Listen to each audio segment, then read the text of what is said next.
Hello, everyone, and welcome to another episode of Album Fight Club. I'm your host, Mike Kane. I'm with my co host, as usual, Cody Constantine. Cody, how are you? Mike, I'm doing fantastic. How are you today? I'm great. Cody, go. So today we're talking about two of, in my opinion, the greatest records of all time. Two records that mean the most significance to me out of anything, but we've talked about currently. That is Pink Floyd's Dark Side of the Moon and Pink Floyd's Wish You Were Here. Um, as a fan of music, I think that these are two records that are above. You have to listen to them. I think these are absolute essential pieces of musical DNA. Um, they have reverberated throughout all of modern music, whether it be kind of this weird resurgence of hyper minimalistic, say like synth pop, or going back a little further and super overproduced pop music. If you look back at the significance of the electric guitar, David Gilmour, in my opinion, sits at the top of the mountain of being uh, a perfect guitar player. Not only that, to look at the accolade of the three and then four other people that were in that band, being Nick Mason as a fantastic pocket drummer who knew exactly what to play, when to play it, being Rick Wright, someone who was able to layer keys and synths and pads to create this beautiful atmosphere. And then finally, obviously, Roger Waters, someone who might not have been the best bass player of all time, but lyrically and creatively so ambitious to develop these beautiful, beautiful songs. And then later, after Wish You Were Here, create one of the greatest concept albums of all time. In my opinion, the greatest concept album of all time, In the Wall. Song one of Wish You Were Here, which we'll get to in a second, is very much about a fallen member of Pink Floyd, Mr. Syd Barrett, whose own solo work is only eclipsed by two, in my opinion, perfect attempts at psychedelic music from Pink Floyd, which is Piper at the Gates of Dawn and Saucer Full of Secrets. I think Mike's making a face right now. I'm as a letting I'm letting Cody take the wheel on this for a lot of it because again, Cody mentioned that this is one of his favorite bands, two of his favorite records. I love this band. I love these records. I have some thoughts when it comes to Pink Floyd that might upset Cody or might upset my father, who loves Pink Floyd, but just as much as Cody does. I'm really not a fan of Pink Floyd up until Dark Side of the Moon. I think everything before is kind of just eh. I like metal. I think metal is cool. I like Echoes, the song, but I don't think Pink Floyd really becomes Pink Floyd, in my opinion, until Dark Side happens. I think that they have these really amazing moments of you can kind of see the bridge being built. Um, Saucer Full of Secrets in particular, the ending song Jug Band Blues, it does this really beautiful uh, Beatles esque moment where it turns into this like sloppy kind of marching band song, and then everybody drops out, and it's just Syd Barrett playing this acoustic guitar at the end. And every single time I hear it, I'm like, I'm glad that I sat through the 30 minutes that this record is to get to this. And then also too, um, Saucer Full of Secrets is the kind of quiet introduction of David Gilmour into the band, which is crazy because you can immediately hear the blues influence shift of Mm-hmm. being like, okay, well, now we're all a little bit more into like Muddy Waters, for example. But Is Uma Guma before Dark Side? yeah, Okay. I really like Set the Controls for the Heart of the Sun. I think that's a really good song. I think a lot of people really forget about Careful with That Axe, Eugene, um, and how intense Roger Waters can be. I think everybody recognized Pink Floyd as like this really flowy, kind of vibey band that is able to ramp up the intensity when it comes to certain things. Like, as we'll see on Dark Side and Wish You Were Here, fantastic records in terms of pacing and creating emotional investment in a song. Um, Time, the song Time being an example of how to really do this long form level of creating emotion. But you have a song, say, like, yeah, Set the Controls for Heart of a Sun, or Careful Facts, Eugene, where it's like 9 minutes of just building a mood. It's like Pink Floyd was the A24 of psychedelic music for a little bit. For their time, for sure. Yeah. So the question we have here is, how do we approach this? Because in all the previous episodes we've done so far, we do the whole track by track thing. Fans of Pink Floyd and these two records will know that doesn't quite make sense here. Dark Side, I believe, is 10 songs, and Wish You Were Here is 5. Technically 4, because one's a part 1 and a part 2. So I think the best approach here is just to start with one record and just talk about it. We can go track by track on that record if we want to, but I think we should just start with Dark Side, just talk about it for several minutes, and then move to Wish You Were Here and talk about that for several minutes, and then after doing those conversations, we can then talk about the two in tandem to each other. Because there are certain things I want to talk about with Dark Side for sure, largely because I think Wish You Were Here is better, but we'll get to that. So, Mike, would you like to speak about Dark Side first, and then I will come in? Sure. So Cody definitely hit the nail on the head when he said these records are like synonymous, they're DNA of music. I totally agree. However I feel about Dark Side, at the end of the day, I do feel it's iconic, it's essential. You can't really say you're a fan of rock music if you haven't really listened to that record. Even if you like it or not, you kind of have to know it. I mean, the album cover is perhaps the most iconic image in rock music, other than like the Beatles walking across Abbey Road. It's just one of those things, and I think the record really is great. However, there are parts of the record that I think are just kind of... So just to give this dichotomy, my father loves Pink Floyd. Dark Side of the Moon is his favorite record. It's been that way since as long as I've known him. My mother hates Pink Floyd. She can't stand them. She thinks they're pretentious. She thinks they're up their own ass. And there's moments on Dark Side where I'm kind of with her, where I'm kind of like, this is kind of just pretentious as shit, honestly. I never feel that with Wish You Were Here, but again, we'll get to that. And partly it comes about in the first half of Dark Side for me is the weaker half. I don't know if you feel the same way. But that largely comes in the form of the first couple of songs. So Breathe, I think, is a really cool opener. I'm blanking on the name of like the interlude opener. Is it? Oh, it's Speak to Me, Breathe. Speak to Me, yes. Speak to Me into Breathe. Speak to Me, it's just an interlude, right? And it kind of placates every song that's about to come up. You hear the money changing from Money. You hear the yelling from Great Gig in the Sky. All these things are about to come about. And then you get Breathe, which I think is a really nice, mellow... David Gilmour's guitar work is so good. And just like the sort of, it almost feels like being on a beach. It's kind of got that like Hawaiian sort of like luau guitar sound, but it's not that. It just is more like mellow. Yeah. It's just really pretty. It's just really beautiful. But then you get to On the Run. I don't get this song, and maybe you can change my opinion of this song. I just don't get why it's 3-4 minutes long or whatever it is. It honestly feels like it should just be 1 minute because it's the same thing. And it's really cool. It's the but it's like, I got the point by minute 1. Like, I'm good. Can we move on from this? I don't know. On the Run is probably my least favorite track on Dark Side because it's just so, I just don't get it. It's that sort of Pink Floyd pretentious prog rock thing where I'm like, what are we trying to accomplish with this? Well, so when they were writing Dark Side of the Moon, it initially was called Eclipse. I believe it was called Eclipse, a playbill for manic people, or something similar to that. And my opinion on the song On the Run has always been, it's one of those things where you have to listen to it with headphones.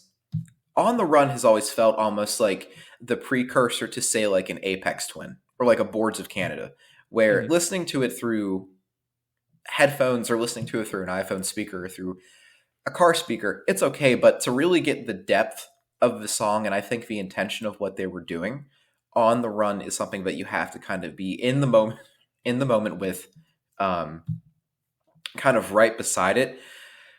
Going back though to the intro to Dark Side of the Moon with "Speak to Me" slash "Breathe," I think this is the beginning of Pink Floyd really creating these grand experiences. This record really sits at the top of the mountain, in my opinion, because it doesn't allow itself to be lumped in. Looking back with hindsight, it doesn't allow itself to be lumped in with other pieces of music from that time. It starts and immediately it feels like it's its own beast. I think that there is something wonderful about the way that, because it's the heartbeat that comes first. And that's a really, really subtle, cool way of kind of not ramping up, but just being like, hey, we're doing something now. And then there's the little bit of, it sounds like a machinery making that metallic kind of rumbling noise. And then you have Claire Torrey coming in with the screaming from Great Gig in the Sky, and then you have the people starting to talk, and then that giant swell into the whole band coming in that Gilmore chord playing slide guitar. There is something so ethereal about the way that it just lets itself go. Where most bands I feel like want to come in with this giant, great, huge thing. Dark Side of the Moon is just, hey, we got 40 minutes after this. We're setting it for the long pace. And I think also Dark Side of the Moon sets a really great example for a record being a consistent piece of music throughout the entire thing instead of a series of songs placed together. Like, for example, if you ever listen to the way the Dark Side of the Moon and its songs are portrayed on like rock radio, it's almost always Money and then Us and Them, or it's Brain Damage and Eclipse. Those are 7 minutes, 9 minutes at a time because it's structured in a way to where it just flows so eloquently. Mm-hmm. I do appreciate, and it's not to say Pink Floyd was the first, I do appreciate how, if you think of it as a vinyl, you've got side A and side B, and how side A is literally like all 5 songs need to go together. Yeah. Like that's how it works best. And then side B, of course, is the last 5 songs going together. They flow together. And I appreciate that. And again, I love Breathe. I think it's beautiful. I think it's a great, chilling, haunting sort of opener to what this record is. But to go to Breathe to On the Run, I just don't really see it. Or rather, I should say, I don't see why it has to be so long. I think maybe this is one of those things where, people were still in the middle of figuring out, like, experimenting with, like, drugs. Sure. I bet smoking old weed, like old man weed, where it's not anything crazy, it's just like really level, I bet it would hit different. But to me, I think with headphones, it's the way that the bass kind of ramps up in intensity, and then there's that weird like phase sound that like circles. It's the way that it does the phase through the headphones. Yeah. I think that's the intention of it, because once you get to the end and it has that kind of like explosion-y kind of sound, and then you get into time. I think I almost always view On the Run as just, this is what I need to get through to get to time. But is that okay? For that to just be what that is? And also, like, I understand the whole, like, being on drugs thing probably elevates this thing. I totally get that. But I don't want music to be put in a box of, like, oh, I can only appreciate this if X. Like, I can only appreciate this if I'm high or tripping on something. Like, I want music to just be good in all aspects. Yeah. So On the Run for me, it's one of those moments on Dark Side where honestly, I just kind of skip it when I get to it. Just partially because the next song is Time. And as far as radio songs for Pink Floyd go, I think Time's their best song. Like, Time is a masterpiece. And part of that is because what I thought you were going to say is On the Run feels like an intro to Time. But Time already has a perfect intro. in just that like heavy notes and then like conga drums or like bongos or whatever they are, like just subtly playing in the background. And then you have like the keys, the synth sort of like boo doo doo doo, and just Yeah. like, oh, it's so good. Like that whole minute and a half or whatever it is just so killer. And then the come in is get okay. One thing I always trip up with Pink Floyd is if Gilmour is singing or if Waters is singing. They do have distinct voices. Is Gilmour singing this song or is it Waters? Gilmore is singing this song, and then I believe Rick Wright comes in on the chorus. It's like one of the few songs Okay. where Rick Wright actually comes in. He's the one who does that. Who does the chorus, which I'm blanking on right now, which is crazy. But I mean, come on, what can you say about Time? I'll say more about Time. Yeah, Perfect guitar solo. Perfect guitar solo. That guitar solo is so good. And again, I mean, we could just go off about Gilmour right now. I agree with you in that Gilmour is one of the greats. I don't think he's underrated per se. I think if you look at a top 20 guitar, like some rock magazine does their top 20, I have a hard time believing Gilmour's not in there. In top 10, maybe he's not, which I think he probably should be. Um, it's not an Alex Lifeson situation where like rock music just kind of forgot him. Gilmour gets talked about, he gets thrown around, and for good reason. If you listen to that guitar solo in Time, how do you not just like put him there? And one thing I wanted to bring up with Wish You Were Here, which I'll just bring up now because we're already talking about him. I always say that Gilmour doesn't play the guitar, he makes love to the guitar. Like he makes that fucker sing. Like, and it's just like he just has a way of playing it and the way he makes the sound of it happen. Um, he's my favorite member of the band by far. And I think Richard Wright is probably a close second. But Gilmour, time after time, always just impresses me whenever I hear his stuff. And everywhere on this record, he's great, especially Time as well.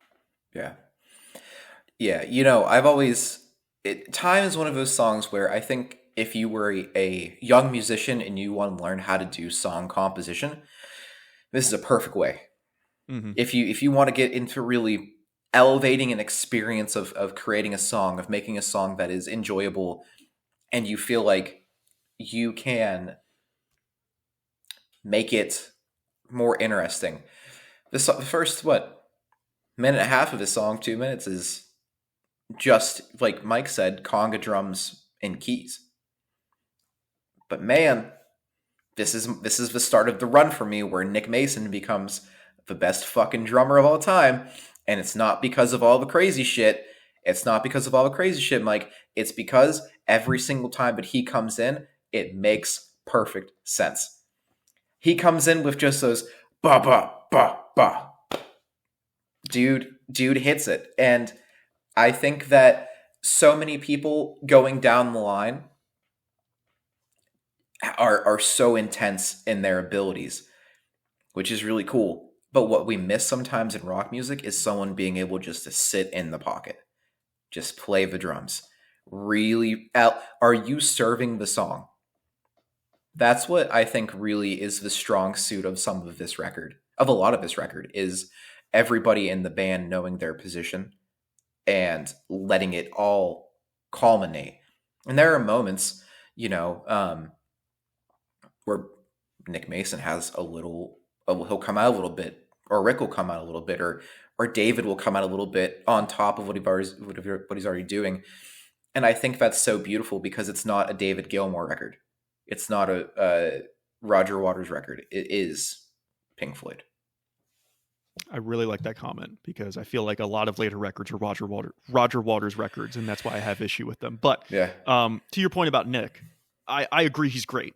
And I agree that on Time, he does everything correctly. It feels right. Every second of his drumming on that song feels correct, as does a lot of his drumming in a lot of Pink Floyd songs.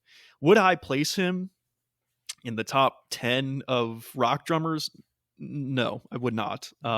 He's very good. He does exactly what he needs to do, but I don't see him as iconic. I don't put him up there with Neil Peart or Bonham or Bill Ward, for example. Like I just elevate them higher. That's nothing against him as a drummer. But there's so many moments on this record where he's just not there, where like he doesn't do it like On the Run. I mean, he does the whole hi-hat thing, but like I don't really feel his presence. The next song, I mean, half of them aren't even hit there. And this might culminate more of my issues with Dark Side of the Moon. Do you want to say anything more about Time before we go to the next track? Time is a song that I think everybody should listen to. Sorry, at 15, and then at 30, and then at 45, and then at 60. I think the beautiful thing about Dark Side of the Moon, and this is something that I've talked to Mike about extensively, is that I believe the Dark Side of the Moon is humanity's greatest effort at music as a whole. I think when the aliens finally come, we're getting closer every day. This is this is the one thing we can give to them and say, hey, I know we fucked up.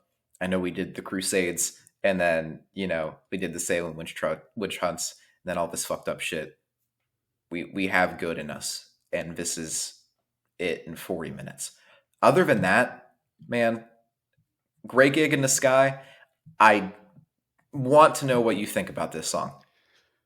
Before I say that, Cody, you're just throwing out these takes that I want to just I just want a 1-2 punch. But all I'll say about what you just said about Dark Side being the greatest musical achievement of human, no, dude, like, come on, No, really, 100%, yeah, no, yeah. Like, Wish You Were Here is a bet. I would give Wish You Were Here to the aliens before I would give Dark Side.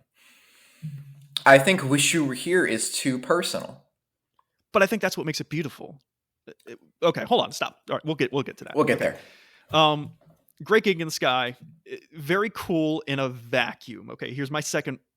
Is it second issue? It's another issue I have with this album. Is you get Time, amazing, probably my favorite song on the record. And then you get to this like lovely piano intro, and it's like, okay, what's this? And then, what's the chick's name? I don't. Claire Torrey. Okay, Claire comes in. I'm just going to call her Claire. Claire comes in with beautiful vocal work. I'm not denouncing her vocal ability. She's very talented. It's very great.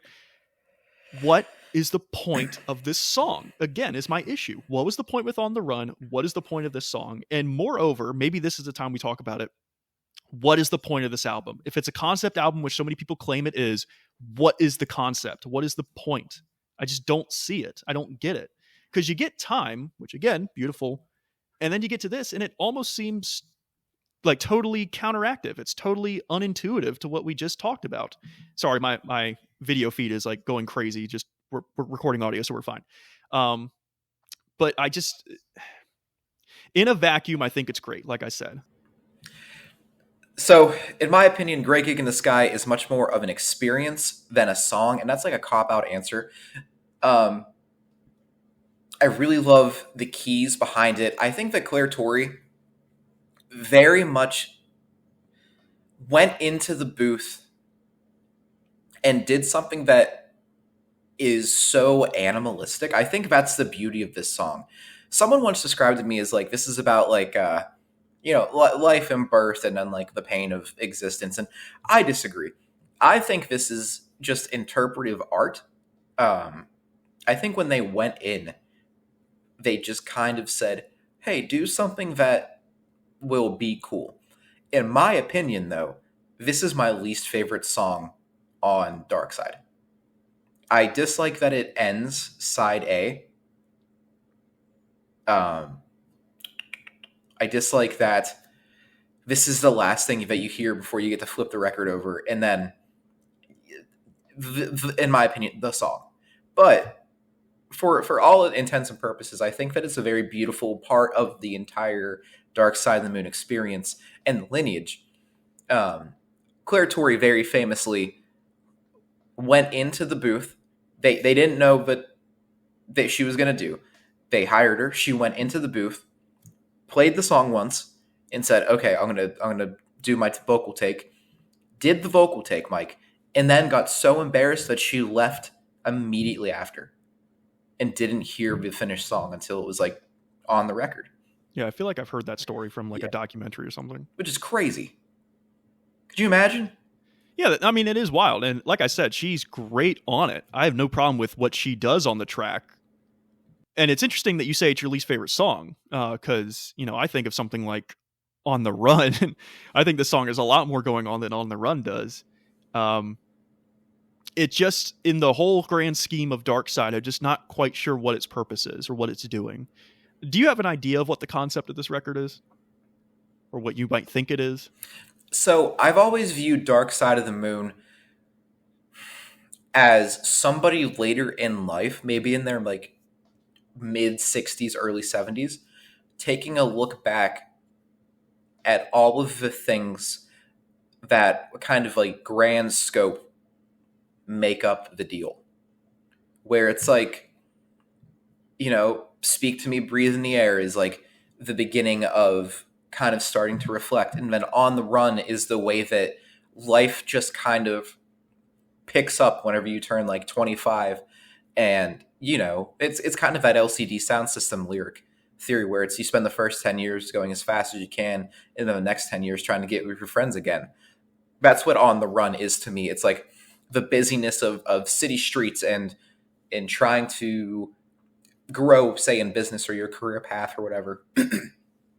And now when you get to time, it's that almost microscopic look at On the Run in a way where it's, man, I really need to focus on kind of spending more time in my own person instead of just like flopping from one thing to another and being really busy. Time sits in that point. And then I think once you get to great gig, I think in a way that is the elevation of taking a breath. Like if you look at great gig and say like a lifestyle sense, that feels like when you come to accept that you can have a personal life and a professional life and they don't have to collect.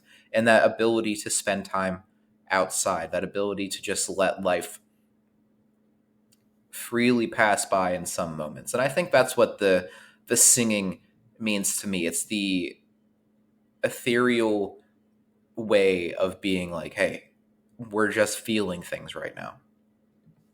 Which it's a little difficult because Dark Side of the Moon doesn't have a hard set story behind it, but I think that's the best way that I could view it, at least at this point in age in life. Okay. The most common one I've heard is the one you mentioned, which is like this sort of dichotomy of the track or side A being like heavenly and heaven or whatever, and side B being more hellish or representation of hell. I don't know. And if that is true, okay, I think it's kind of a very thin sort of concept, in my opinion. Whatever the concept is, it's just not quite clear to me. Not that concepts have to be abundantly in my face clear, like something like The Wall. But when you compare it to the 3 records that come after this, conceptually, I think those 3 records are doing much more than Dark Side attempts to achieve conceptually. And I just I have my issues with The Wall, but Animals and Wish You Were Here in particular, I think, are Pink Floyd's greatest achievements. Dark Side, not so much. And it's because there's sort of like this disjointed nature to it. But it does have killer songs like track number 6, which I think everybody, if you're a Pink Floyd fan or not, if you listen to rock radio, you just know this song, which of course is Money. Another rock iconic in the Bible song. Like you have to know it. You have to know the bass riff. You have to know what's going on. You have to know the guitar solo. It is, I mean, I can't really talk against Money. It's Money by Pink Floyd. It's just one of those things. Yeah, it sure is. This is listen, everybody out there, buy a record player, okay? Buy a record, out, spend the money on a record player just for the experience of going from side A to where Great Gig in the Sky ends, right? And then you flip it over and you put it on the platter and you get the arm going and you just hear the sound of the money. A perfect, this song is God tier, S tier. It truly a perfect song. No one can tell me any different. It's famously in 7, which is wild. More songs should be in 7. Bass riff, kicking. Drums, kicking. Nick Mason comes in. Guess what he's doing? That cool snare pop thing. Yep. David Gilmour, kicking. Rick Wright, kicking. Everybody on that song. And then, ladies and gentlemen, you have Dick Perry coming in. Every song should have saxophone. This is my hot take. Every single song should have horns. He fucking comes in, dude, and he lays down that sax solo. Game over. This, not to be like tongue in cheek, this was a license to print money. And they fucking did it. And it's not even counting David Gilmour coming in and laying down an absolutely fantastic guitar solo.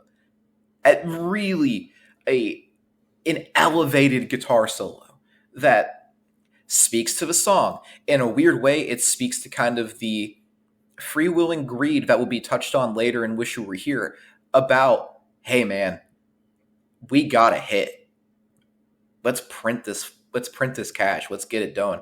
The way the lyrics about buying football teams and being greedy, holding things back, not letting yourself share those things because you're so consumed in the kind of like capitalistic mentality.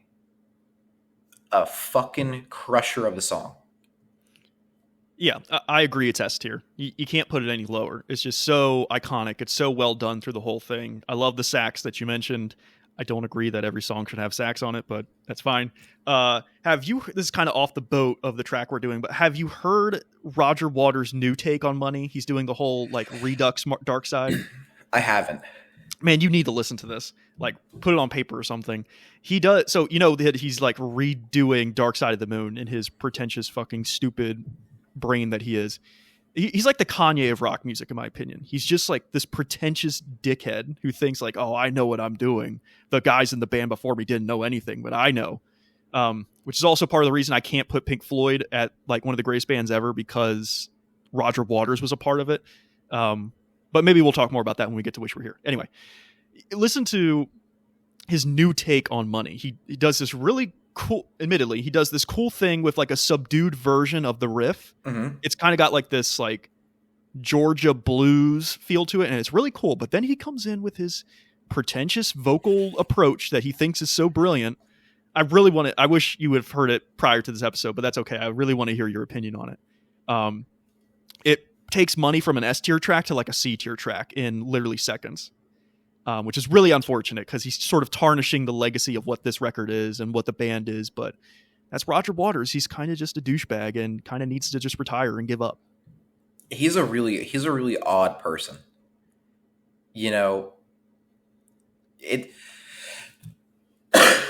Sorry. Here's my hot take for the entirety of Pink Floyd. It is so disheartening to me that he held back the ability for a reunion for so long. Because I think, if you look back at the lawsuit and everything, for people who don't know, Pink Floyd would very famously go on to get everybody wrapped up in a lawsuit where Roger Waters was like, well, I am Pink Floyd. And everybody was like, no, dude, you're not. And so he left and then went on to do 2 records that are, they're okay. But then would kind of own the rights to The Wall as a live experience. So he tours on the wall every couple of years or whatever. I think Gilmour would have went for it. He would have been like, yeah, let's just go enjoy it. Why you got to be such a dickhead, Roger Waters? Live 8, the Pink Floyd set for Live 8 raised like $1 million on its own. You guys couldn't have put your differences aside for world peace for 1 month? Play like 7 arena shows? That's my big frustration with the whole thing. There's so much old man integrity. Like, I won't let this die integrity, that it's like, dude, when you look back on your deathbed, right, are you going to be able to accept that you held the world back from young people enjoying the beauty of timeless music? Why? And that kind of kicks into the song after Money, which is Us and Them, speaking about kind of the trials and tribulations of war and how hypocritical it is that, it's not a super famous thought process now, but I guess at the time it was, where the people up top who sit in these glass towers and they sit in these comfortable tents, continents away from the conflict, they're making these calls while it's young men and women going out in the field and dying. And it's about how war is kind of stupid, man. But it doesn't say specifically war is stupid. It's just the internal realization that uh, we are you and you are us. And it's us and them. It's not us versus them. I think that Us and Them is such a beautifully overlooked song, and it really, really, really hurts my feelings. Um, Is it overlooked? I never hear people talk about it, man. I from my perspective, I think this is. I said earlier that I think the second half is much stronger than the first, and I think Money and Us and Them prove why that's the case. I think the true trifecta for me of Dark Side of the Moon is Time, Money, Us and Them. Us and Them is gorgeous, a gorgeous song from beginning to end. And it's one of those things where I mentioned earlier that my dad loves Pink Floyd, my mom hates Pink Floyd. And when On the Run comes on, I'm like, yeah, Mom, I see where you're coming from.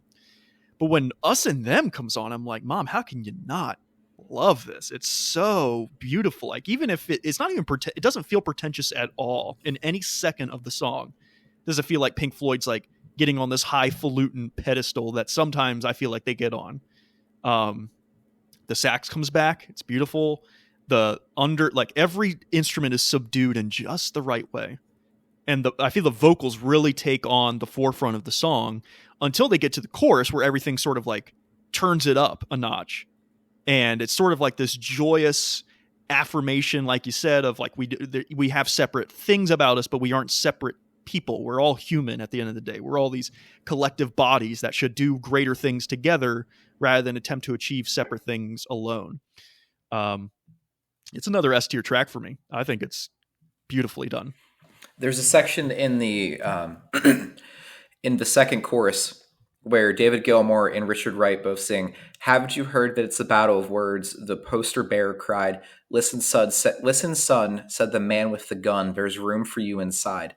And then going down to the fifth verse, "Down and out, it can't be helped, but there's a lot of it about. With, without, and who will deny it's what the fighting's all about. Out of the way, it's a busy day. I've got things on my mind. For want of the price of tea and a slice, the old man died." That's beautiful. And I think that in Mike's earlier statement, I agree with him on a pure sonic level.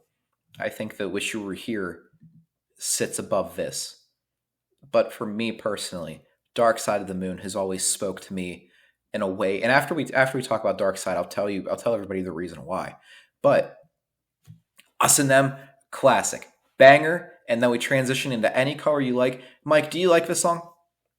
I do. So I should mention I love every part of the second half. Nothing on side B gives me grimace or any sort of not want. I love every second of side B, including Any Color You Like. Any Color You Like is a very fantastic attempt at just writing an instrumental song. Earlier, Pink Floyd did it every once in a while. Man, this is perfect. Perfect attempt. Every instrument's doing the right thing. It's got this cool, like, weird little, like, key thing that just continues to move. It's a little sloppy, but it works in its slop. Perfect 3.5 minutes. And then, Mike, into Brain Damage and Eclipse. To me, these are the same. These are one song. I don't split them up. They never get split up. Do you want to talk about these songs first, or do you want me to? I'll talk about them first because I actually want to go back to Any Color You Like for a second, and then I'll transition into Brain Damage Eclipse. I just want to mention Any Color You Like. It does this, it almost feels like record scratching. It's like, it's not record scratching, obviously, but it kind of has that same mood and effect to it, which is really cool. And then everything the keys are doing on this song is just like gorgeous, beautiful, crazy, etc. I think I saw somewhere on YouTube that, like, I don't know if this song, I don't think this song has a music video. If it does, I don't remember it, but it's like they're playing, it's one of those like, 12-year-old, oh, this is going to be so cool. And it actually ends up being kind of cool, which is Any Color You Like set against the backdrop of like galaxy images. Ooh. It's just like, man, this is kind of cool, and this is kind of like a music video in itself. Cool song, really cool song. I'm guessing you're excited for Brain Damage / Eclipse because it's such a perfect close to a record, much less a Pink Floyd Dark Side of the Moon record, which I have to agree. Brain Damage, it's funny because Brain Damage is kind of simplistic. It's just hi-hat, and then like various sort of subtle instrument things. And this is Roger, right? It's not Gilmore, is it? Saying, okay, so it's Roger saying like these really sort of like trippy trippy sentences, it's like odd sentences. You have that part where the dude giggles in the background, and as corny as it is, I love it every time. Really, what Brain Damage to me feels like is just the intro to Eclipse. Which, man, Eclipse, God, like taking out of the fact that I don't love every part of this record, Eclipse is such a killer way to end the record. It's so powerful. It's so in your face. It feels like everybody's going hog wild. Like everyone knows this is the last song. We got to give it everything. I mean, every single person is just doing their thing. You have, I assume it's Claire again coming back with the vocals in the background.